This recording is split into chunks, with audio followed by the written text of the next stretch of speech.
Pronto, iniciamos a transmissão. Então, boa noite, meu nome é Úrsula. A gente vai dar início à live semanal. E essa semana o título será Imunologia Básica na Covid-19, em busca de uma nésga de luz nos confins das trevas. Os nossos participantes de hoje é o professor doutor Vinícius de Carvalho. Ele é professor titular do Instituto de Física na UFRJ. E essa semana a gente tem como convidado Júlio Scharfenstein, que é professor titular do Instituto de Biofísica da UFRJ, membro titular da Academia Brasileira de Ciência e cujo seu mestrado e doutorado foi feito na Universidade de Nova York. Agora eu gostaria de passar a palavra para o professor Vinícius. Bom, boa noite a todos. Acho que é boa noite já, né?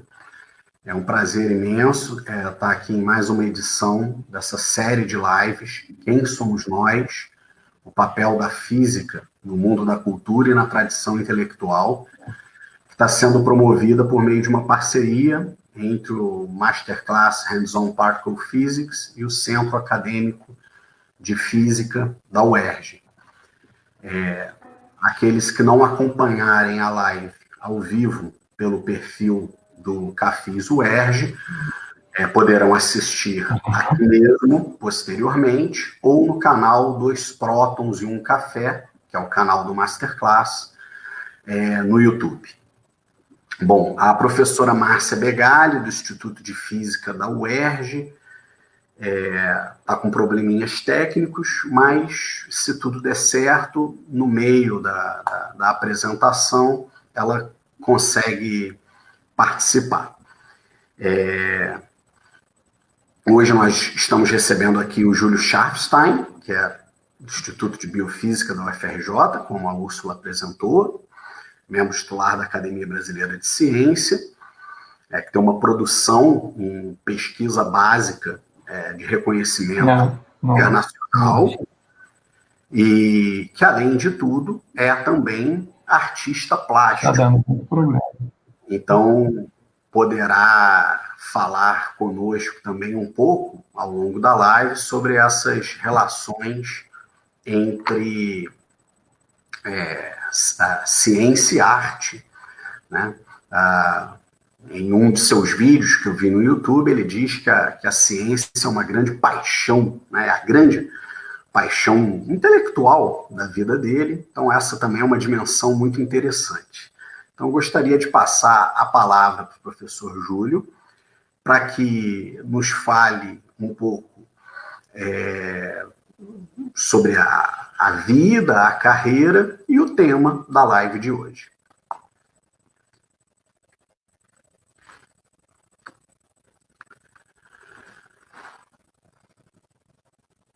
Acho que deu uma travada lá no professor Júlio. Oi, professor, tudo bem? Me ouve? Olha, vou ser muito franco, o sinal chegou muito truncado, com muitos probleminhas.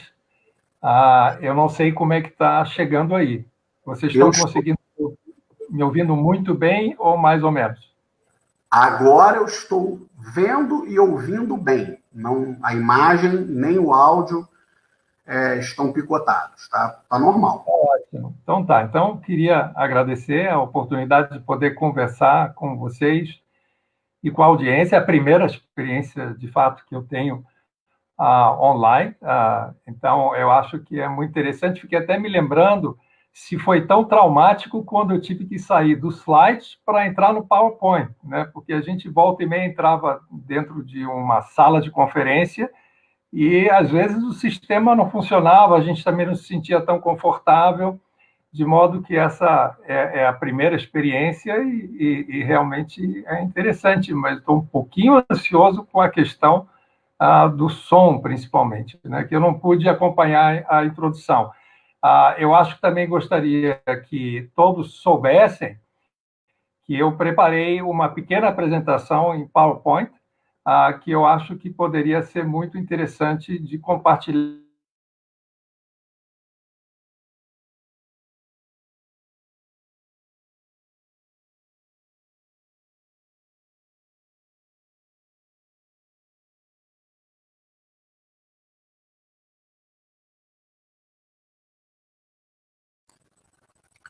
Parece que deu uma travada, mas eu não sei se é só... Mas, de qualquer modo, eu gostaria de iniciar essa conversa dizendo para vocês o seguinte, que, evidentemente, que a chegada dessa pandemia mexeu demais com todos nós, mudou a maneira da gente viver, mudou a maneira de se relacionar com os nossos estudantes, com o nosso universo acadêmico, trouxe algumas coisas interessantes. Por exemplo, a gente tem tido realmente um excepcional acesso a simpósios, a conferências de uma qualidade incrível. Eu não estou aqui como representante da Academia Brasileira de Ciências, mas eu devo admitir que tenho aproveitado muitíssimo as palestras dos meus colegas que se apresentaram. Aliás, eu acho que é até interessante comentar que nós temos, na Academia Brasileira de Ciências, nós nunca tivemos o privilégio de ter uma sede, né, como, por exemplo, a sede da Academia Nacional de Medicina, onde você pudesse acomodar um número apreciável de pesquisadores, e nós temos tantos pesquisadores excepcionais que o nosso presidente, Luiz Davidovich, está tendo oportunidade agora, pela primeira vez, de romper essa fronteira. Então, acho que é um bom exemplo. Você, de repente, não tem um anfiteatro disponível, mas você consegue falar com a comunidade científica inteira, com gente realmente do primeiro calibre. Então, a gente tem aproveitado muito essa situação. Para esse convite desse café, eu achei que seria mais apropriado ter uma conversa, tipo uma conversa num café, não é? Quer dizer, vamos contar para vocês aqui, sabe como que um pesquisador que trabalha na área básica, não é? Que normalmente não tem a visibilidade que um clínico, nesse momento, tem, ou um epidemiologista, com certeza, porque é extremamente importante para a gente saber como é que está o andamento da pandemia, né? O pesquisador da área básica, ele continua fazendo, dentro do que lhe é possível, o mesmo que sempre fez, extremamente ativo, não é? E ativo de uma maneira, claro, uma maneira muito diferente. A gente consegue manter contato estreito com os nossos estudantes, ideias novas surgem, o desafio que está sendo posto por essa pandemia é um desafio extraordinário, uma doença extremamente complexa, e acho que nenhum imunologista, nenhum especialista em inflamação, nenhum profundo conhecedor de coagulação, nenhum virologista deixa de pensar sobre isso. Então, na primeira semana, eu devo dizer a verdade para vocês, eu acho que isso é interessante, né?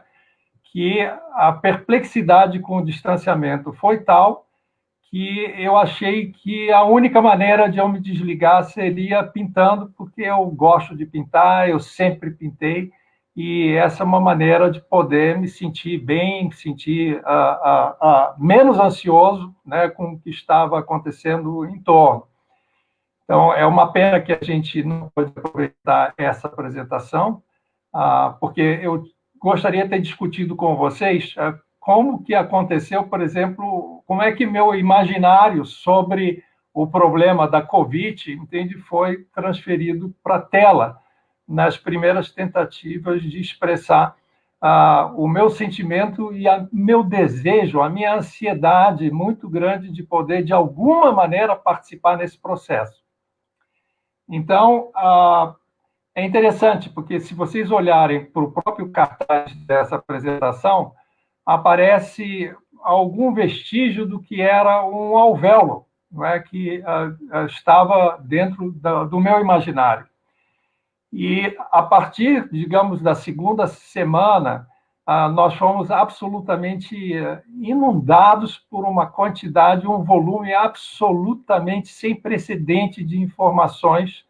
E acho que, para nós que trabalhamos em imunologia básica, foi uma oportunidade ímpar. Não há como pintar numa situação como essa. Então, eu fui completamente, me senti aprisionado, e aprisionado com paixão, né? Com paixão pelos problemas que estavam sendo colocados ali, e tive uma sensação que certamente foi compartilhada por muitos colegas que são da comunidade científica brasileira. Opa, houve alguma coisa? Continuo falando? Tá bom o som? Pode continuar. Então, eu acho interessante comentar isso, porque um dos capítulos mais densos, importantes da ciência biomédica brasileira aconteceu na Faculdade de Medicina de Ribeirão Preto, com a descoberta da bradicinina, né? Vocês são físicos, não precisam se apegar muito ao nome, mas essa é uma passagem muito importante da medicina, da pesquisa biomédica no Brasil. Não somente pela contribuição do Wilson Beraldo com o Rocha e Silva, 48, foi um ano antes de eu nascer, nasci em 49.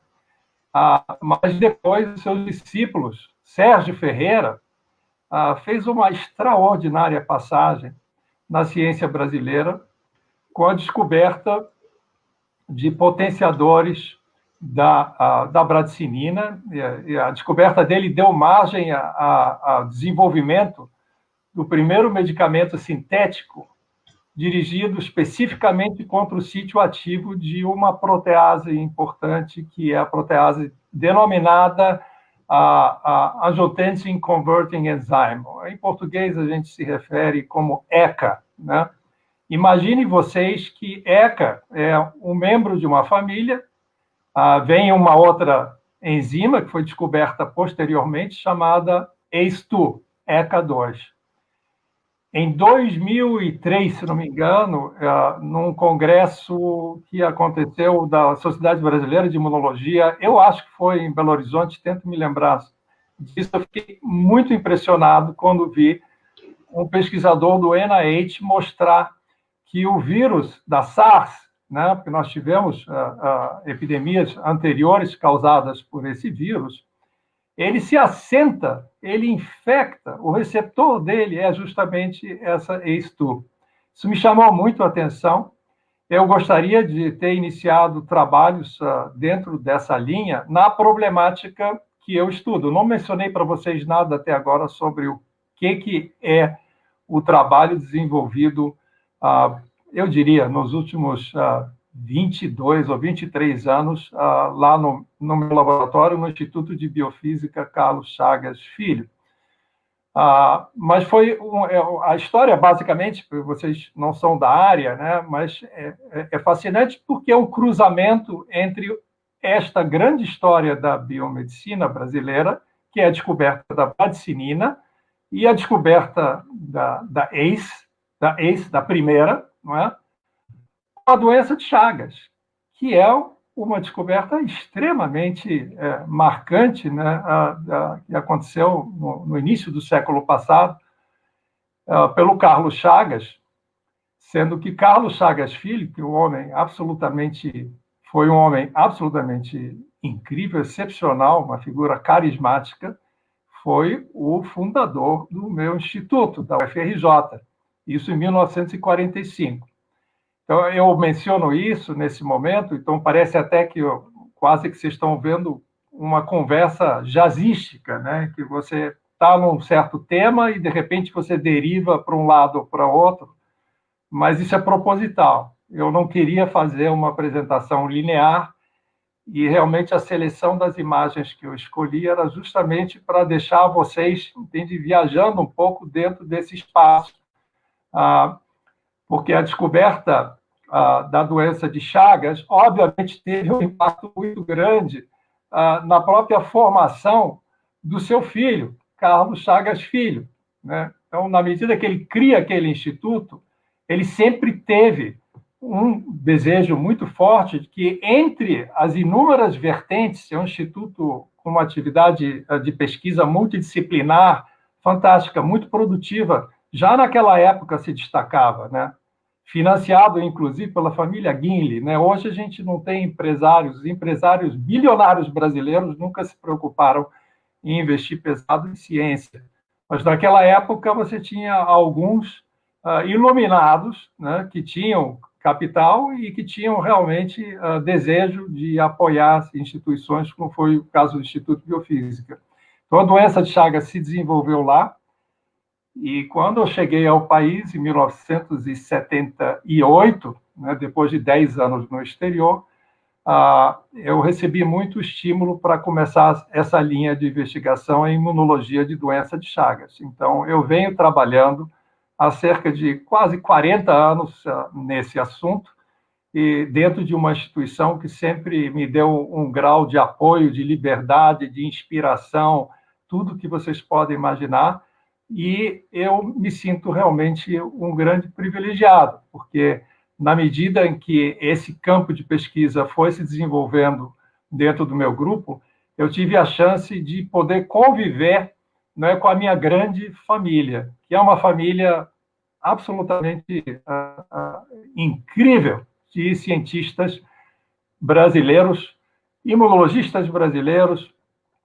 parasitologistas brasileiros, bioquímicos brasileiros, gente do melhor calibre, dentro da UFRJ, na UERJ, na Fiocruz e fora do Rio de Janeiro, em várias instituições, onde eu tive colaboradores que foram absolutamente fundamentais para que conseguisse realizar o trabalho que a gente realizou.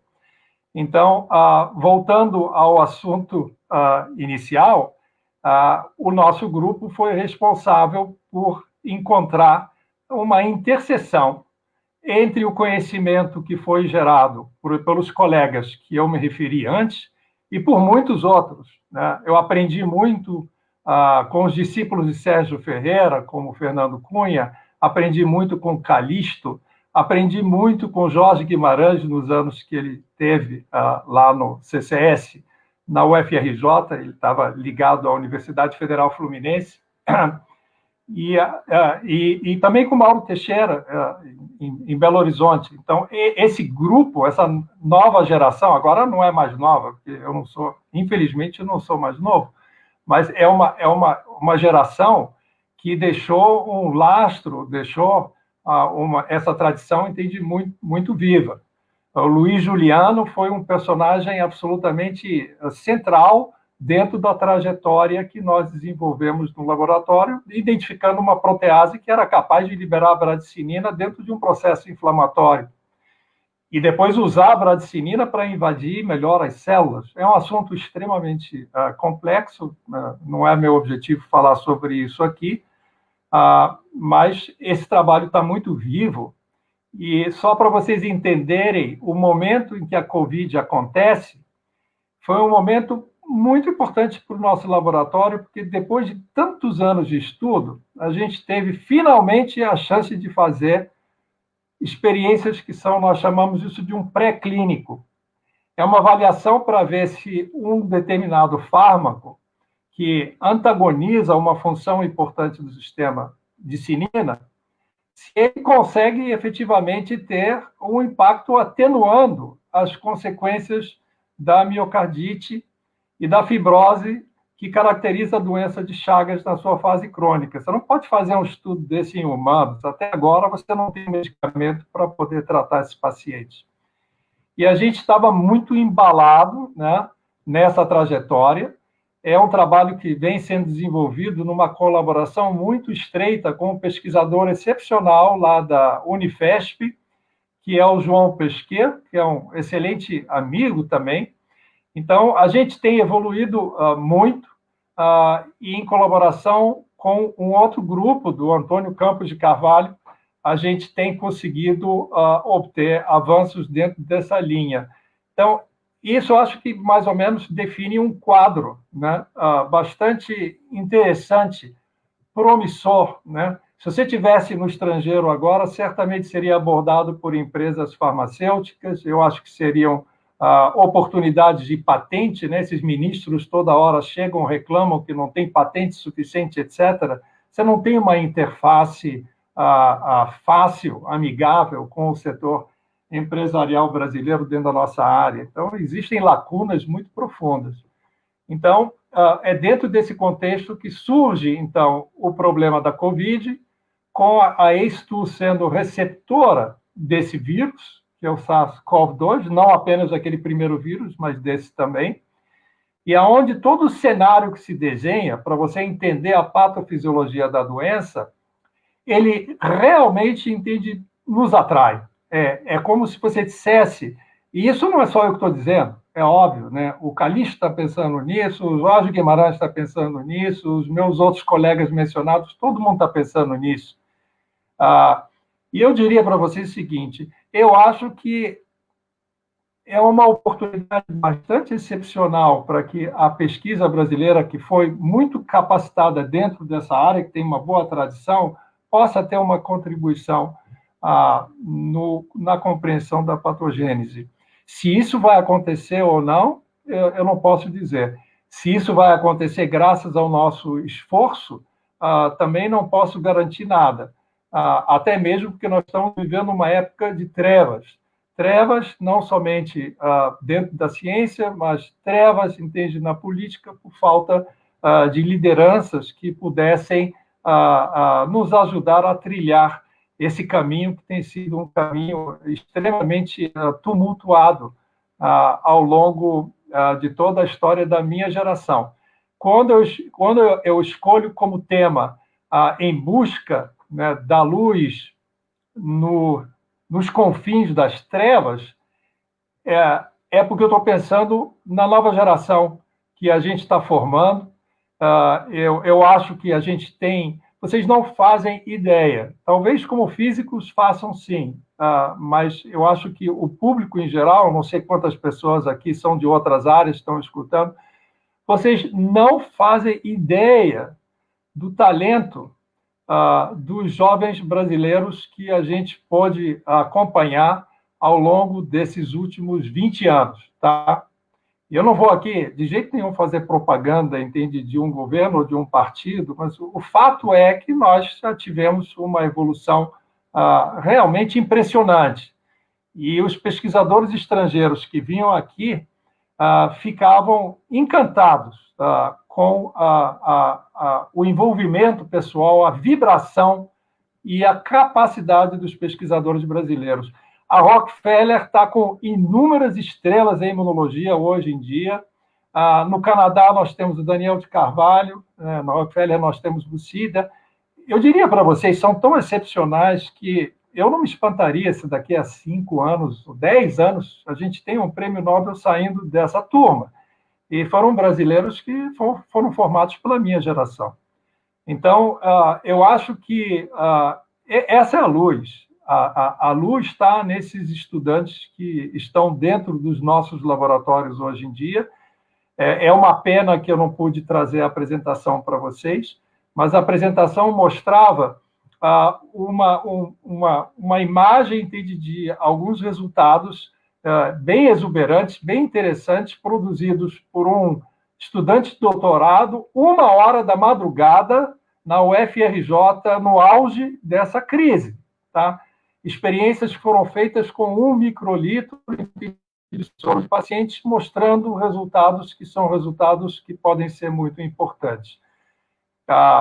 Esse é o lado, entende, da força de vontade, da determinação inquebrantável, né, de superar esses obstáculos, contanto que a gente tenha, em algum momento, né, eu já não digo presidente, mas que a gente tenha ministros, né, ministros da economia, que sejam capazes de compreender que eles têm uma responsabilidade muito grande para que essa geração não deixe, entende, de realizar aquilo que ela pode realizar, não é? E que os empresários brasileiros acordem, porque se nós perdemos 20, 30 anos, eu acho que é o momento deles mostrarem a cara e, junto com o Congresso brasileiro, tomarem as providências, entende, que são necessárias.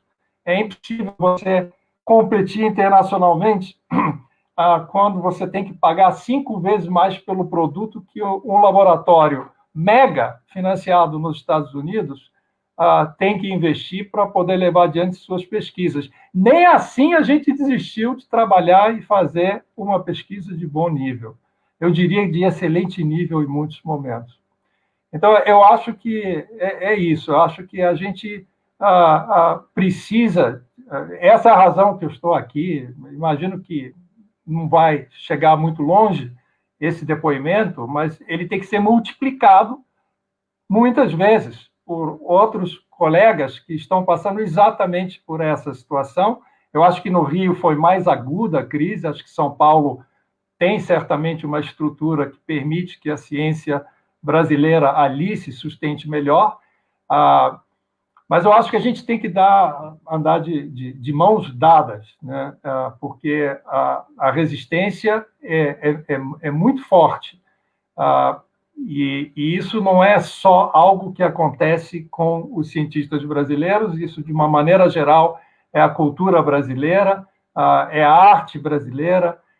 Eu acho que é um momento extremamente delicado e eu não poderia me furtar a vir aqui conversar com vocês num bate-papo, não é? Para contar um pouco sobre o que tem sido essa caminhada. É um período muito difícil para todos nós. Eu pessoalmente acho que em 3 meses envelheci 10 anos, mas eu vou melhorar um pouco mais adiante quando a gente tiver passado essa crise, e a gente já passou por crises. Poderia aqui contar histórias para vocês, entendi que iam demorar muito tempo, mas o que a gente teve que superar na época do Sarney, na época da hiperinflação, são histórias absolutamente inacreditáveis. Daria para escrever livros sobre o que a gente teve que superar. E a beleza nessa nossa vida como cientista é indescritível, né? E os estudantes que eu tive a felicidade de poder conviver, de poder treinar, isso não tem preço, não é? Então, essa é a grande família. Eu tenho uma família muito pequena, porque eu sou primeira geração de uma família que veio da Europa no pós-guerra e que teve perdas assim terríveis com o nazismo. Então, a gente tem uma sensibilidade grande em relação a essa questão. A família é muito pequena, a família genética, mas a família científica, a família da arte, é muito vigorosa, não é? E é maravilhoso. O Brasil e os brasileiros são maravilhosos. Eu me sinto muito orgulhoso de fazer parte desse pessoal e de ter convivido com esses meus colegas nessas diferentes sociedades. E estamos vivos, vamos trabalhar, e se a gente tiver um pouco de sorte, a gente vai ter resultados ainda competitivos, apesar da competição ser desproporcional. Eu não sei se vocês gostariam de fazer perguntas mais específicas, se eu já estendi meu tempo. Aliás, é bem característico, o pessoal sabe que quando eu começo a falar e fico embalado, é muito difícil de me segurar. Então, é bom vocês botarem a corrente aí. Fica à vontade. Aqui a intenção é a gente trocar experiência mesmo e bater um papo legal. Eu tenho algumas questões, sim, para fazer em diversos níveis, mas antes eu quero perguntar se a Úrsula quer fazer alguma questão ou alguma parte, se tem perguntas no Facebook. Então, na verdade, não tem perguntas ainda, são mais realizações e tudo mais. Então, o senhor pode continuar, professor. Legal. Você acha que o som chegou? As pessoas conseguiram acompanhar a fala sem problemas? Sim, sem problema. Sim, houve só um momento no início que travou, mas foi bem rápido, então tá tudo certo. Que ótimo, muito bom. Maravilha. Márcia nos ouve agora? Eu acho que ela conseguiu se juntar a nós, né? Pelo menos a imagem ali aparece. É o avatar dela, digamos assim, mas eu não sei se está ouvindo. Bom, enfim, eu vou fazer algumas colocações aqui e a gente vai trocando um pouco, professor. Eu queria encaminhar algumas perguntas em diversos níveis, assim, perguntas no campo da ciência, da história da ciência, de sua biografia, de sua participação de sua percepção também do atual momento da ciência brasileira, mas para explorar também um aspecto biográfico e mais pessoal, me chama a atenção esse detalhe da história da sua família, né, que chegou ao Brasil, que sofreu com a experiência do totalitarismo na Europa, né? Então, pelo que eu entendi, você faz parte dessa primeira geração aqui no Brasil, né, pós esse trauma imenso, né, da barbárie que o mundo experimentou, com o fascismo na Itália, com o nazismo na Alemanha. Então, vou fazer uma pergunta, vou fazer várias perguntas. A primeira, biográfica, sobre esse assunto. Parece que nós vamos estar nos desviando, mas a gente está aqui num encontro jazzístico mesmo, né? Então, vamos fazendo diversas variações. Não, como nós estamos falando desse tantinho de luz nos confins das trevas, eu acho que vale a pena falar sobre isso. Então, assim, uma primeira coisa que eu gostaria de lhe perguntar é o seguinte: como cientista de uma família com tradição em ciências, artes, né, letras, uma família que participou da experiência da barbárie na Europa, como você vivencia esse atual momento em que, inclusive, símbolos fascistas e nazistas inequivocamente começam a aparecer às claras na sociedade brasileira? Então, como que você vivencia esse momento pessoalmente, mas também quais os riscos para a própria ciência brasileira que você identifica nesse aumento da temperatura e nessa escalada no plano simbólico e no plano prático também de um flerte do Brasil com essas pautas e símbolos fascistas, nazistas, etc. Depois eu encaminho as outras questões, senão eu me alongo muito. Então vai e volta, a gente vai conversando. Olha, é um pesadelo, né? É um pesadelo. Eu não podia imaginar jamais que eu iria vivenciar uma experiência como essa. Eu acho que foi pior do que os temores que, em algum momento, eu senti em relação ao que poderia vir a acontecer. É um pesadelo. É um pesadelo. É um pesadelo como a Covid foi um pesadelo para todos nós. Porque eu acho que diferenças de ponto de vista... Você pode discutir Estado grande, Estado pequeno, você pode discutir corporativismo dentro do sistema público, né?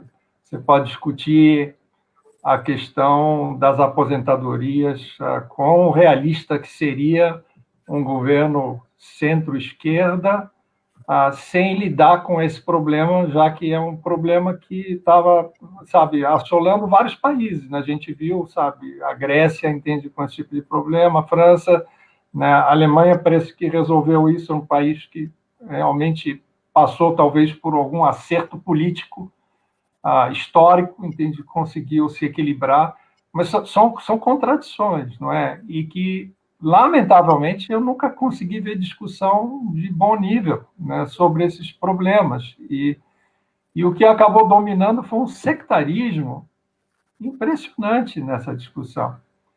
Lamentavelmente, eu acho que faltou o discernimento das forças moderadas e pró-democráticas, que agora estão tão vivas, finalmente estão saindo lá do armário para se manifestar, para que a gente pudesse evitar que algo como isso, como viesse a acontecer o que aconteceu, né? E isso, evidentemente, que deixa a gente triste, apreensivo, né? É claro, para mim é um pesadelo. Eu, com 19 anos, fui embora. Eu estava no primeiro ano da escola de Química da UFRJ, na época que o Jamar, que era presidente do diretório, foi quando eu entrei. Imagina, entrei em 68, né? O ato 5 aconteceu quando eu tinha menos do que um ano de faculdade. Era representante de turma. E realmente foi muito barra pesada, né? Eu, pessoalmente, não conseguia mais sentir que eu poderia viver num ambiente desse depois de ter testemunhado, convivido dia a dia com os meus pais que passaram por isso. Vivenciar uma ditadura de 19 anos, para mim, foi insuportável, por causa do meu temperamento, né? Naquela época, eu realmente era bem rebelde, bem rebelde. E aí eu tive que arrumar uma solução, e achei que foi muito madura a minha decisão, porque com 19 anos você tomar a decisão de ir embora, eu tinha uma ligação forte com a família, pequena beça, né? Depois de tudo isso, ainda saí do país. Sair do país foi autoexílio, não tinha ninguém correndo atrás de mim. Mas eu achei que não tinha mais clima, né? E aí, você com 19 anos, você quer viver, você quer ter uma experiência de vida, você quer poder falar o que você pensa, você quer confrontar as suas opiniões com opiniões de pessoas que pensam diferente. E eu fui muito privilegiado, porque eu tive essa chance. Eu fui primeiro para Israel, fiz a minha graduação em Química, numa universidade realmente excepcional, né? Tinha muitos problemas lá, porque eu sempre tive uma sensibilidade particular em relação ao problema da Palestina, que é uma coisa muito complicada, muito delicada, que você tem nacionalismos ali muito intensos, não é? Então, eu era politizado, então, na época, carreguei um pouco dessa angústia, né? Mas eu discutia isso de uma maneira livre, com as pessoas que tinham ideias diferentes da minha, né? Imagina, 19 anos eu ainda era simpatizante de Che Guevara. Você imagina você chegar lá e tem de conversar com um russo que tinha sido expulso e que estava me contando como é que as coisas funcionavam na ditadura soviética, né? Então, você aprende com isso, né? Você fica uma pessoa mais equilibrada, vai pensando. Eu acho que eu ganhei muito com essa experiência no exterior. Do ponto de vista científico, também foi interessante, porque eu fui supervisionado pelo um pesquisador, um imunologista brasileiro, que era daquele grupo mais excepcional que tinha lá na USP, e que foram todos expulsos, né? Ou saíram perseguidos, né? Por conta já do governo militar, o golpe de 64, teve impacto, né, sobre a academia brasileira. Muitos talentos jovens tiveram que sair do país, né? Que é o que a gente gostaria de evitar que acontecesse aqui, né? A gente não quer que isso aconteça aqui de jeito nenhum, Deus me livre se isso se repetir, né? Esses pesquisadores eram um grupo pequeno de pesquisadores absolutamente fenomenais, brilhantes. E um deles é o Victor Nussensweig, né, que é casado com Ruth Nussensweig, são pioneiros da imunoparasitologia mundial, né, e fizeram uma carreira absolutamente fora do comum. Inclusive, em algum momento, a gente tinha uma expectativa que fosse ganhar o prêmio Nobel, porque havia uma corrida muito forte para obter a vacina antimalárica. A contribuição desses dois é assim, indescritível, sabe? São cientistas absolutamente excepcionais, não é? Aliás, é uma família toda de cientistas é incrível. Esse nome Nussenzweig é muito conhecido. O filho hoje é uma das maiores estrelas da imunologia brasileira. Então, é uma pessoa muito, muito influente, brilhante, né? E tem outro filho, e o Moisés Nussenzweig é o físico que vocês certamente conhecem, extremamente brilhante, uma carreira incrível. A família que foi muito marcada pela ditadura de 64. Eu acabei sendo orientado pelo Vitor e realmente foi um aprendizado, entende, valiosíssimo, né? Valiosíssimo. Então, aqueles anos tiveram um grande impacto sobre a minha formação científica e formação humana, né? E eu conhecia bem a trajetória deles, né? Então, claro que eu fui influenciado por tudo que eles também passaram e é isso. Carregamos essa assinatura dessa história complicada, né, da democracia brasileira e que nós todos achávamos que era uma página virada, né? Eu acho que qualquer um de nós aqui achava que era página virada. Hoje a gente não tem mais certeza de nada, né? Se Sim. Vem gente com tocha lá, entende, em frente do Supremo, né, dizendo que quer novamente os militares assumindo o poder, é dramático, né? Então, eu não sei se eu estou te respondendo a tua pergunta, mas já que a conversa é jazzística, eu acho que cabe tudo, né?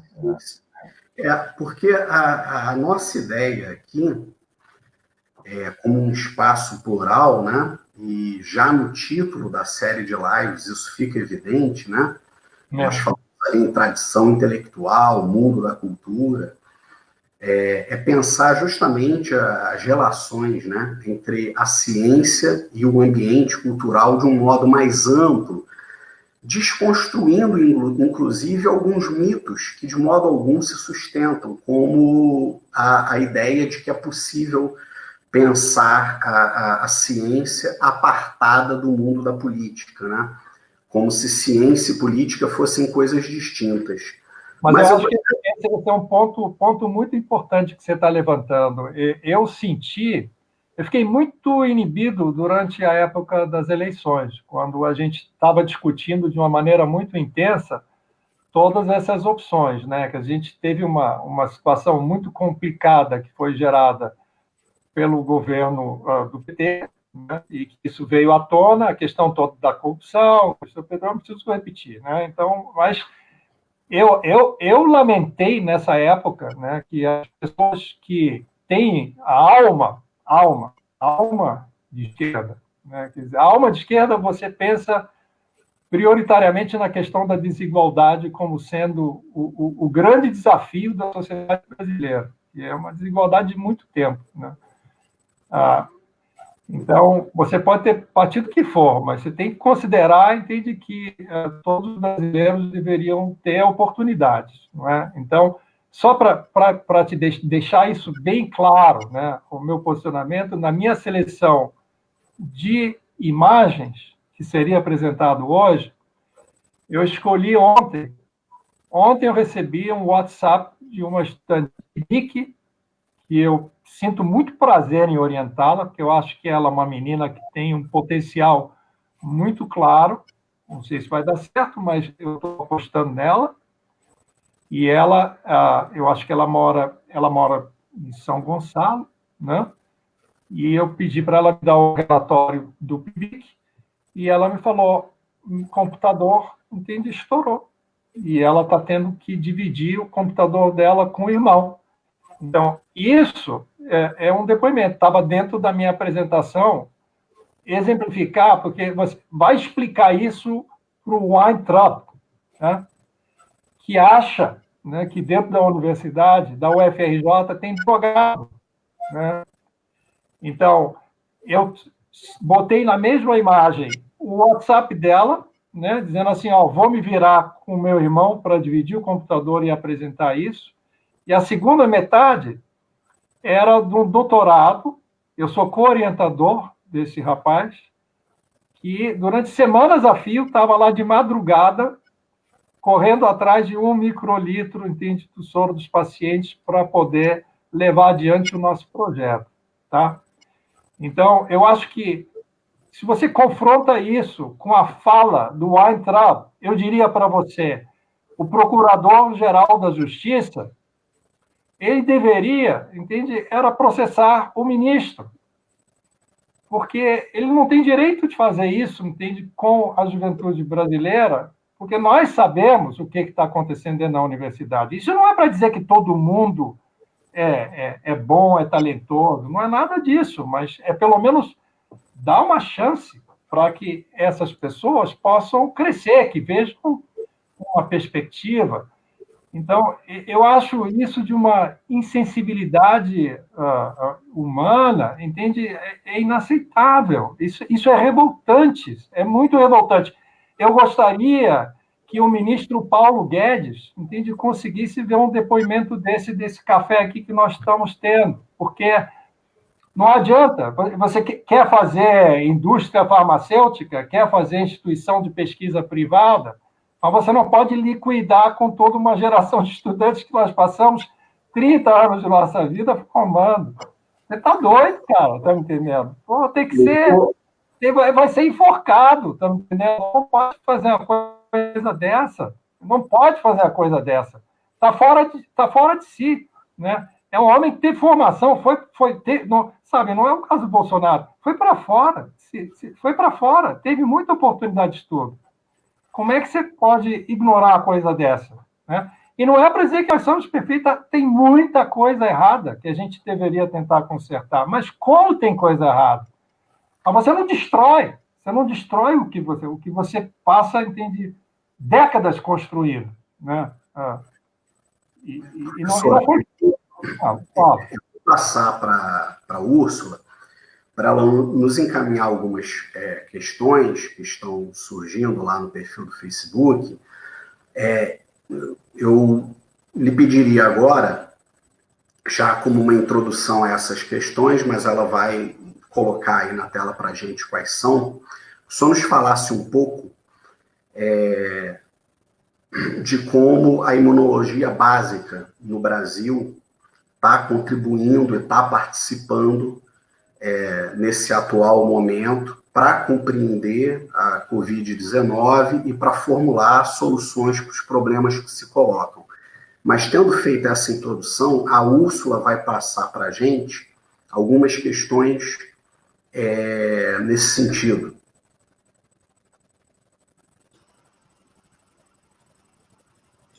A primeira pergunta seria do Vinícius.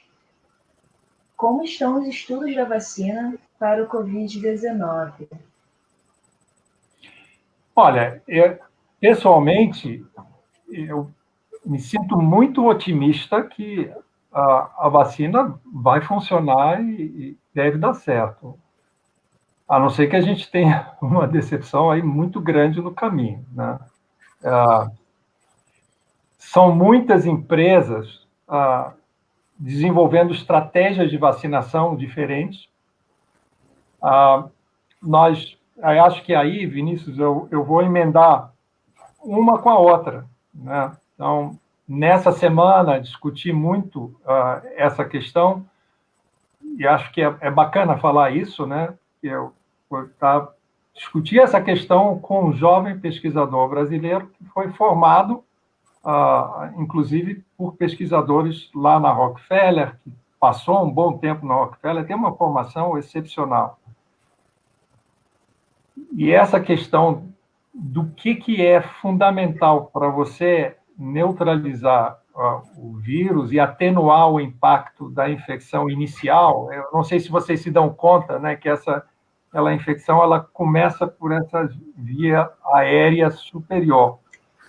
Então, na maioria dos casos, né, pessoas jovens como vocês, né, quando o vírus infecta as células dessa via aérea, ele consegue desencadear uma resposta imunológica rápida, que não é fantástica, é por isso que, às vezes, você pega um jovem que acaba desenvolvendo problemas com isso, né? Quer dizer, não é um negócio tiro e queda, né? Mas para a maioria da população, você consegue desenvolver uma resposta que atenua o vírus, talvez até elimine esse vírus, né?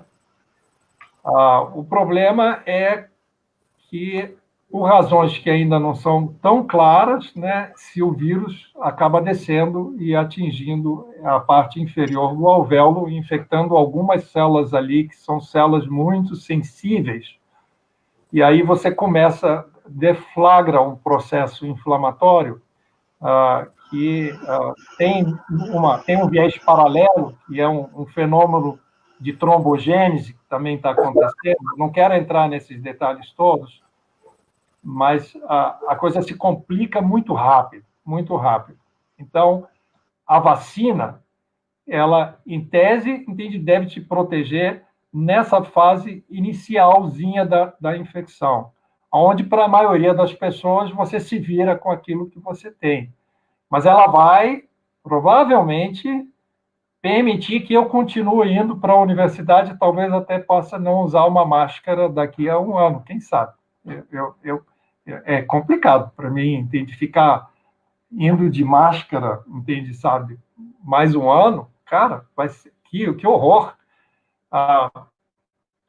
Eu acredito que a vacina vai resolver esse problema e que talvez dê um grau, digamos, de capacidade para que as próximas pandemias que surjam pelo SARS e pelo corona possam também ser controlados.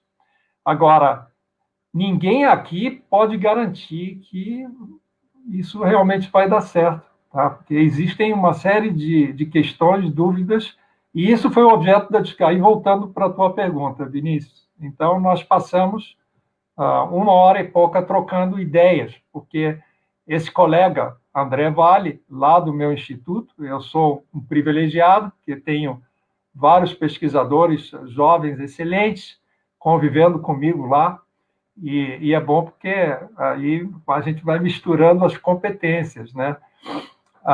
E ele contando justamente desse trabalho que está sendo feito da administração de plasma convalescente, né?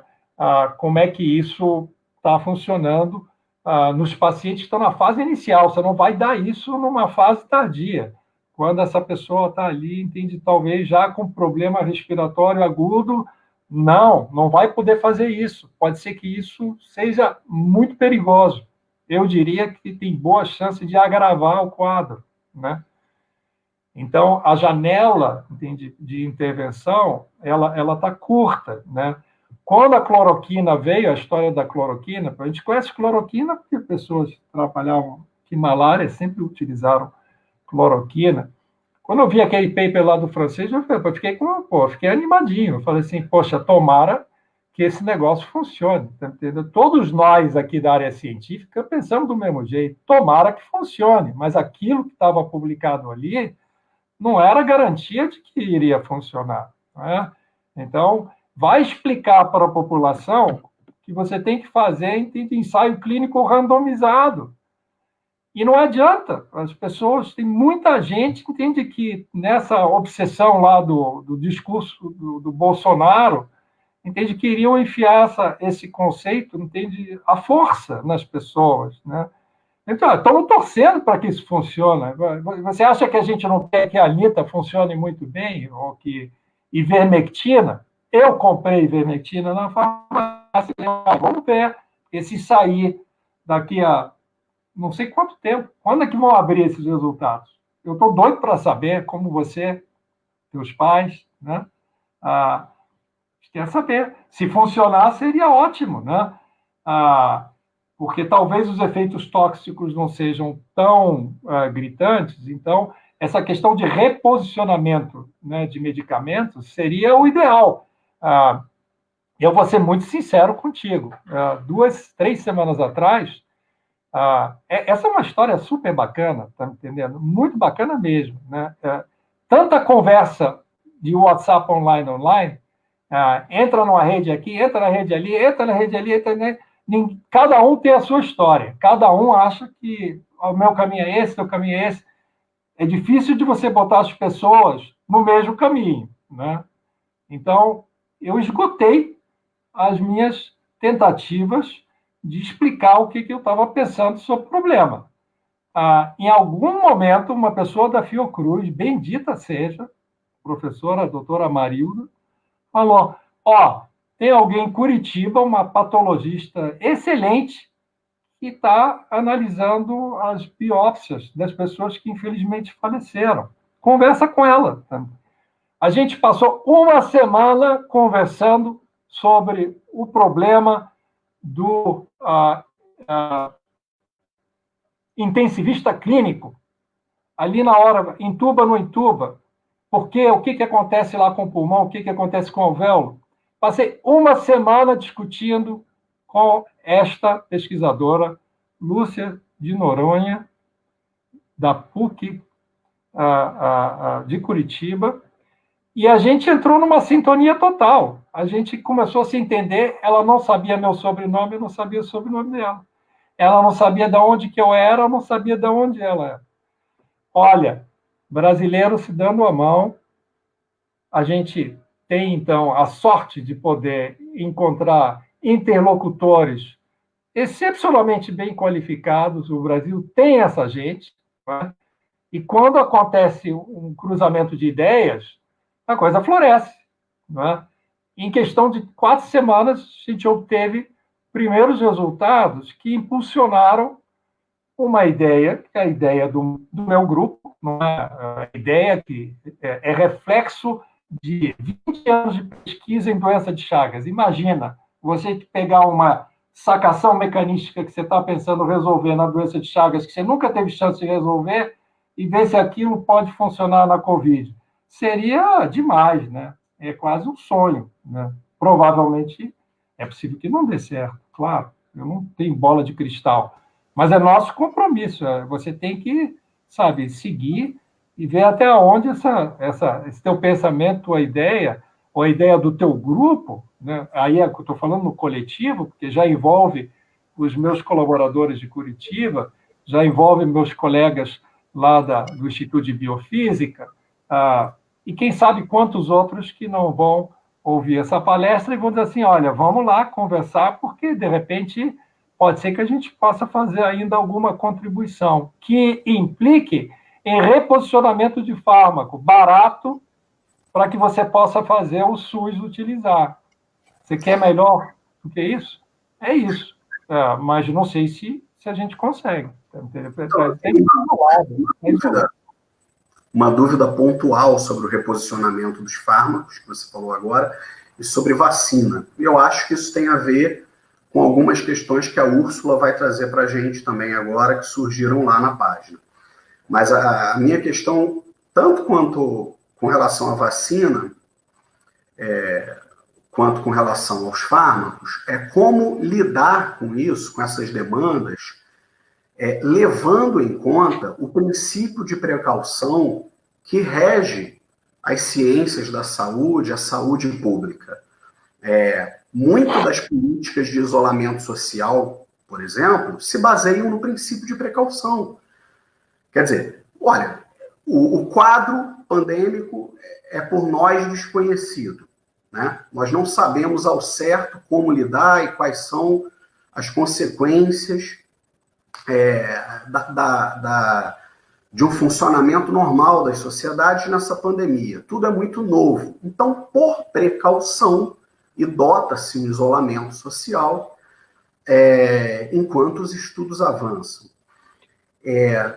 Professor, eu trabalho com filosofia da física, mas por conta também das relações entre a física e a medicina, a física médica, eu estudar ciências da saúde, estudei história das ciências da saúde na Fiocruz, depois no Instituto de Medicina Social.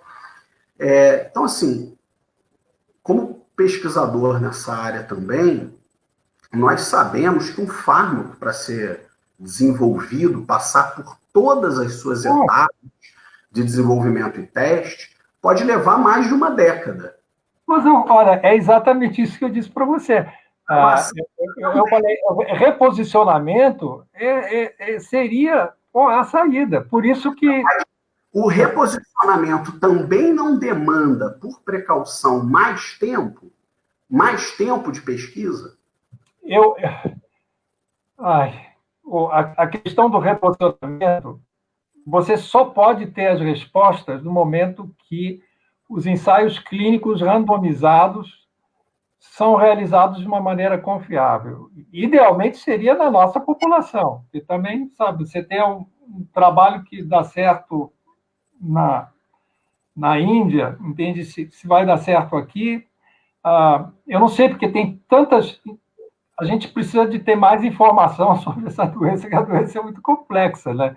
Então, você não pode achar que aquilo que se resolve lá vai automaticamente resolver aqui. Tem boa chance, tem uma boa chance, né? Mas o reposicionamento para SUS me parece ser realmente algo que deveria merecer investimento prioritário, né?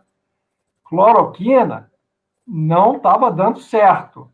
Então, gastar dinheiro com cloroquina, fazendo essa pesquisa, eu acho que não faz sentido. É a posição pessoal minha. Outras pessoas talvez tenham outra visão, entende? Mas, porque os ensaios que a gente viu 2 ou 3 semanas atrás, tinha algumas dúvidas se deveria ser feito somente daquela maneira, tá? Eu já vi algumas restrições em relação a isso. Mas, cara, tá me entendendo? Não vai forçar a barra de dizer que isso é bom sem que você tenha qualquer evidência que é. Então, fora de cogitação. Então, Essas outras que estão sendo testadas, a gente ainda não sabe. Então, tem esperança. Tem um antiviral que foi testado num ensaio sério nos Estados Unidos. Só que eu acho que ele vai custar uma fortuna. Então, eu não acho que vai ser alternativa para o SUS, né? Lá com o grupo de Curitiba, a gente achou que fazia sentido, de repente, reposicionamento de um fármaco que está dentro daquela ideia que a gente vinha trabalhando. Eu tive um dia que eu estava muito feliz, achando que seria viável. No dia seguinte, eles concluíram que não é viável porque envolvia nebulização, e nebulização é preocupante, porque você vai acabar contaminando o pessoal da equipe de enfermeiro. Então, nesse momento, caiu fora, tá? Foi uma tristeza, mas, enfim, isso faz parte do jogo, tá? Do mesmo jeito que eu estou falando sobre isso aqui, Vinícius, Úrsula, eu devo ter mais aí 10, 15 colegas que, se tivessem aqui do meu lado, vão dizer assim, não, mas tem isso aqui que pode ser feito, tem isso que pode ser feito. Mas os clínicos, os logistas clínicos é que vão ter que tomar essa decisão, não é? E quem financia isso, né? Eu concordo com você, entende, sabe? Uma droga nova, esquece, cara, porque vai demorar tanto tempo para poder avaliar isso, é muito complicado, né? E a gente quer uma solução mais rápida, então é um problema. Uma pergunta, professor, para nos fazer, para encaminhar para o senhor.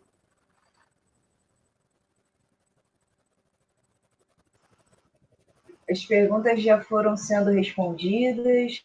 Teve uma sobre... E quanto aos fármacos, quais são as novidades? Aí o senhor já incluiu na fala. Não sei se o senhor quer acrescentar alguma coisa. Eu acho que a gente pode sugerir pessoas que estão desenvolvendo esses ensaios para elas se posicionarem. Eu realmente acho, por exemplo, a professora Patrícia Rocco está envolvida em alguns desses ensaios. Ela seria a pessoa mais indicada para dar esse informe para vocês. Eu não tive a chance de conversar com ela nessas últimas semanas para saber da evolução. Estou com muita curiosidade, isso eu garanto para vocês. Talvez outros colegas meus já saibam algo, mas, infelizmente, não chegou ao meu conhecimento. A gente é online, mas às vezes você está no online que não está falando sobre isso. Então, eu posso ter perdido alguma informação. Professor, a gente já passou de 1 hora, então já está se aproximando do fim, mas para finalizar, eu gostaria de fazer uma pergunta. Se o senhor tentasse nos explicar, eu sei que é um tema muito complexo, mas tentasse nos explicar exatamente qual é o conteúdo dos estudos que o senhor tem realizado. Claro. Nesse campo da Covid-19. Antes, eu gostaria só de fazer uma parte, um posicionamento. Eu não sei quanto tempo vai durar essa série de lives. É uma parceria do Masterclass com o CAFIS, o Centro Acadêmico de Física. Então, nós estamos fazendo, não colocamos um ponto final. Semana que vem, já temos um convidado, que é o Gustavo Bertosch, da Universidade Federal de Juiz de Fora. Acredito que a Úrsula vai falar disso também ao final. E tem outros convidados em vista. Então, não sei quanto tempo as lives vão durar. Mas eu sei duas coisas, eu gostaria de dar esse posicionamento antes de encaminhar para o seu encerramento, e eu acho isso pertinente. A primeira coisa é que esse espaço é um espaço plural.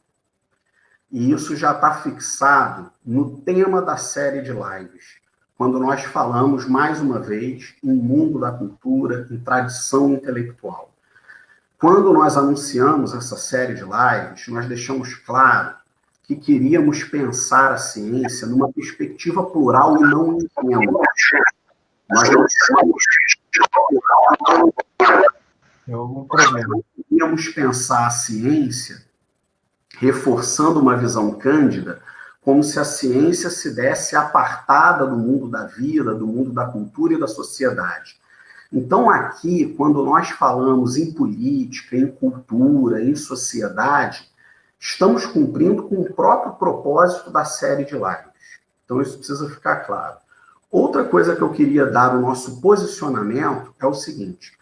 Mais uma vez, eu não sei por quanto tempo a série vai durar, mas por quanto ela durar, eu falo aqui por mim, mas acredito que fale por todos, por um simples princípio de sensatez, por quanto ela durar, ela não se envergonhará de ser antifascista. Eu digo isso porque vi rapidamente no Facebook um comentário nesse sentido. Eu quero esclarecer uma coisa, para que não tentem nos intimidar nesse sentido. Ser antifascista é um dever moral, cívico e patriota, seja você conservador, de direita, de esquerda ou qualquer outra coisa. Porque no mundo só não é antifascista quem é fascista. E fascismo é crime contra a humanidade. Esse posicionamento precisa ficar claro. E aqui não há discussão, não há guerra de narrativas. Isso é fato. E nós aqui estamos defendendo os fatos. E não vamos nos perder em discursos que relativizam uma questão que está acima de qualquer discussão. Se você é conservador de direita, seja antifascista por dever cívico e moral. Se você é de esquerda, faça o mesmo. Esse é o nosso posicionamento e permanecerá sendo. Então, isso precisa ficar claro. E eu estou aqui lidando com fatos. Que o fascismo seja um crime contra a humanidade é um fato. Nenhum revisionismo histórico irá mudar. E que, portanto, por dever moral, acima de qualquer ideologia política, a nossa posição será essa, é igualmente um fato. E em respeito à biografia do nosso convidado, que tocou nesse assunto e cujos antepassados sofreram na mão da barbárie, isso precisa ficar mais uma vez claro. Então, para chegarmos ao final, eu gostaria de voltar com o professor Júlio, para que, apesar das dificuldades e da complexidade do tema, ele pudesse finalizar o encontro nos falando um pouquinho sobre a pesquisa que ele tem desenvolvido, tendo como objeto também a Covid. Então, tentando colocar isso de uma maneira mais simples,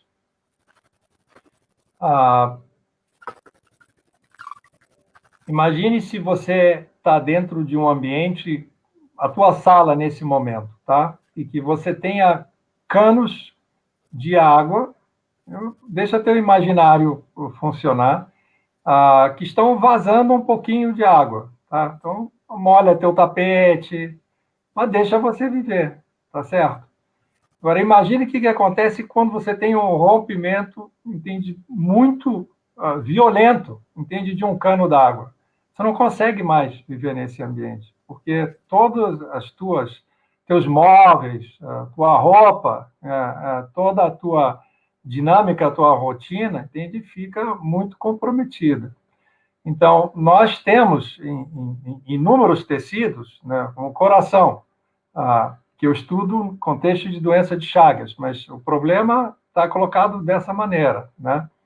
Você está cheio de capilares irrigando o músculo cardíaco. No pulmão, em volta do alvéolo, você está cheio de capilares, eles têm que captar o oxigênio que você está respirando. Tem que chegar lá para distribuir para os tecidos, não é? Então, se você tem um problema que altera de uma maneira dramática a permeabilidade desses capilares, o fluido do sangue, que é chamado de plasma, ele extravasa. E ele não pode extravasar mais do que um certo nível, né? Extravasando um pouquinho, você consegue ter processos muito saudáveis. Se você tem uma lesão causada pelo vírus e você tem um pouco de extravasamento, isso faz parte de um processo inflamatório fisiológico, em que o resultado disso vai ser o quê? Vai ser neovascularização, você vai refazer os teus capilares, o tecido vai tentar se reconstruir, né? Então, você tem mecanismos o tempo todo operando, né? Quando você faz uma lesão traumática, você tem um inchaço, né? De início, né? Vermelhidão, aquilo é inflamação. A inflamação, ela é fundamental para que você possa ter o processo de reparo tissular. Mas isso tem que ser muito bem regulado. Então, o que acontece? Talvez a questão da idade, mas a questão de comorbidade. São doenças que você, infelizmente, tem, né? Carrega consigo. Elas afetam essas funções. A função de regular a permeabilidade vascular. E quando o sistema imune é ativado de uma maneira descontrolada, e isso é algo muito evidente no caso das formas severas da Covid, né? O negócio perde controle, né?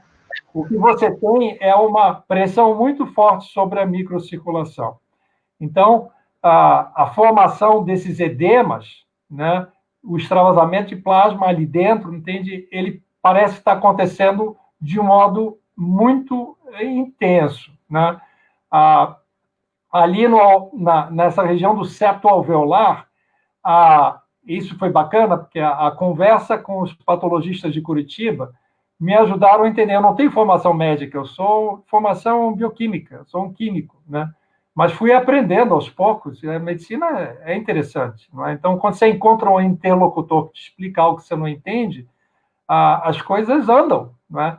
E ela me fez entender que esse edema, nessa situação, ele pode permitir com que as proteínas do plasma que estavam lá no capilar e que entraram nesse tecido, chamado tecido intersticial, elas entrem para dentro do alvéolo. E ali você tem reações que não deveriam acontecer, e você tem formação, entende, de uma fibrina, você tem a formação de uma coisa rígida que dificulta ainda mais a passagem do oxigênio. Para piorar as coisas, o sistema imune, que está muito ativo, e que as células do sistema imune estão passando ali naquele endotélio, dentro dos capilarizinhos, estão vendo um capilar muito reativo. As células então infiltram esse tecido, participam desse processo. Então, você tem, na realidade, um processo de cascata muito intenso acontecendo. Então, a conjunção de fatores, que parece que você tem uma situação de convergência, né, de processos imunológicos muito mal regulados, acontecendo a nível intravascular, com outros processos que o vírus inicialmente causou ali na base do alvéolo. Quando essa situação se encontra, aí realmente fica muito difícil você lidar com a situação. Óbvio que se tiver medicamentos que são capazes de interferir e impedir, entende, que você tenha essas processo de amplificação, essa cascata, entende, indo em frente, você teria uma chance, talvez, de atrasar um pouco o processo de intubação, de internação, quem sabe até evitar a síndrome aguda de deficiência respiratória aguda. Então, é um racional que eu acho que faz sentido, multifatorial, ou seja, você talvez tenha várias vias de intervenção, não é? Algumas poderiam ser testadas até hoje, num ensaio clínico, em algum lugar. Ninguém me perguntou até agora a minha opinião. Então, tem um composto, não vou falar o nome, que não vou fazer propaganda de uma empresa que cobra R$9.000 antes do dólar subir. Era uma ampola dessa de R$9.000 para tratar um paciente que tem uma doença chamada angioedema hereditário. Mas é um composto que funciona dentro desse eixo, né? E que talvez a gente acabe abrindo uma revista importante, uma Nature Medicine, daqui a algum tempo, e vendo, olha, deu certo, né? Então, o SUS não vai poder atender, entende, sabe, milhares e milhares de pessoas com um composto desse, tá? Mas aí você vê a história, quebra de patente, tem outras possibilidades. Então, acho que é importante que a ciência ande e que a gente saiba que, ó, deu certo ou não deu certo, tá? Então, essas coisas que eu estou descrevendo aqui para você, talvez sejam muito importantes, mas talvez sejam fantasias na minha mente. Acho que é assim o tempo todo, você faz ciência dessa maneira. Então, tem uma hipótese e corre atrás dela, né? Mas, olha, eu acho que seria lastimável vocês perderem o apoio financeiro para esse debate. Eu acho que tem que passar essas conversas para alguns empresários que têm uma cabeça diferente. Eu até posso dar o nome de alguns que são bem relacionados com imunologistas lá da UFRJ. Não são pessoas que eu tenho acesso, infelizmente, eu não tenho contato com nenhum empresário que possa resolver o teu problema. Mas alguns colegas têm. Então, se eles acharem que realmente... Eles vão... Eu tenho certeza que se eles assistirem esta e outras palestras, debates aqui, eles vão apoiar essa iniciativa e estou confiante que vocês possam continuar esse trabalho. Tá? Muito obrigado pela oportunidade. Eu nunca fui chamado para falar online, então, para mim, isso é uma experiência absolutamente maravilhosa, né? Nós ficamos honrados em recebê-lo, poder conversar um pouco sobre todas essas questões, dessa tessitura complexa da qual a ciência participa. Eu não sei se a Márcia está conseguindo falar para poder fazer uma intervenção final. Bom, de minha parte, eu agradeço muito, mais uma vez. O vídeo fica disponível tanto no perfil do Cafis, quanto no canal 2 Prótons e um Café no YouTube. Eu passo a palavra para a Úrsula, caso a Márcia não consiga falar, para a Úrsula fazer os encaminhamentos finais. Mais uma vez, eu agradeço. Consegui ir. Em primeiro lugar, desculpe todas as minhas quedas de internet, eu estou com uma internet que é um pesadelo. Júlio, sem palavras para agradecer a tua participação. De tudo que eu consegui ouvir, foi sensacional. Eu vou reassistir tudo mais tarde. Se eu tiver alguma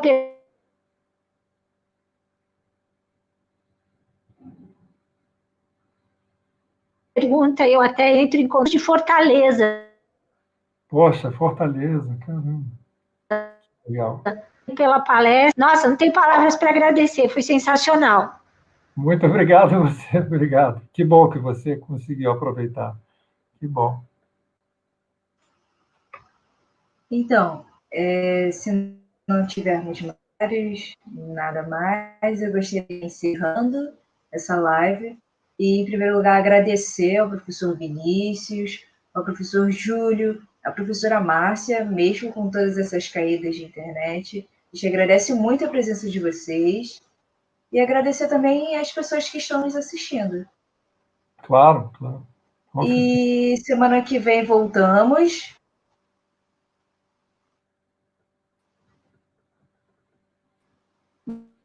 Nós voltamos com uma próxima live, que, como o professor Vinícius falou, não sabemos por quanto tempo isso estender. Eu espero que possamos continuar com esse projeto. E é isso. Boa noite.